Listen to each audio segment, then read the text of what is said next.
30শে December 2014 মেলবোর্নে আচমকায় দাঁড়ি টানা নিজের টেস্ট কেরিয়ারে। তারপর 4 জানুয়ারি 2017 ফের একবার ক্রিকেট বিশ্বকে চমকে দিলেন টিম ইন্ডিয়ার সবচেয়ে সফল অধিনায়ক। ওয়ানডে ও টি20 অধিনায়কত্ব ছাড়লেন মহেন্দ্র সিংহ ধোনি। যে দুটি ফরম্যাটে আকাশ ছোঁয়া তার সাফল্য। বিশ্বকাপ এসেছে যে দুটি ফরম্যাটেই, তবে নেতৃত্ব ছাড়লেও দেশের হয়ে টি20 ও একদিনের ক্রিকেট খেলে যাবেন বলে জানিয়েছেন মাহি।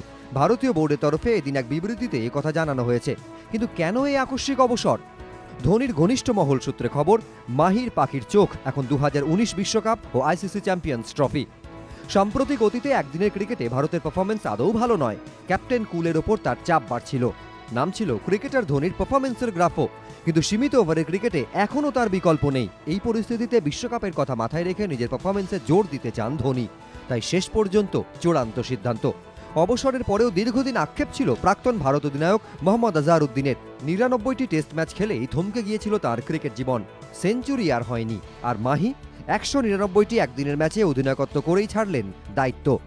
200 মাইলস্টোনের জন্য কোনো মাথা ব্যথা নেই। ক্যাপ্টেন কুলের কারিশমা, নাকি বিরাট ছায়ায় ঢাকা পড়ে যেতে যেতে শেষ পর্যন্ত দান ছেড়ে দেওয়া? তবে সীমিত ওভারের ক্রিকেটের সাফল্যের এভারেস্টে উঠেছিল টিম ইন্ডিয়া তার নেতৃত্বেই। এক নজরে দেখে নেওয়া যাক অধিনায়ক ধোনির পারফরমেন্স।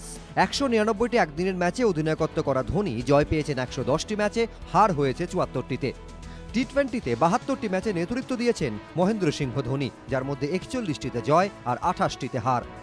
পরিসংখ্যানে নিরিখে এই মুহূর্তে একদিনের ক্রিকেটে তৃতীয় সফলতম অধিনায়ক তিনি, রিকি পন্টিং এবং স্টিফেন ফ্লেমিং এর পরেই।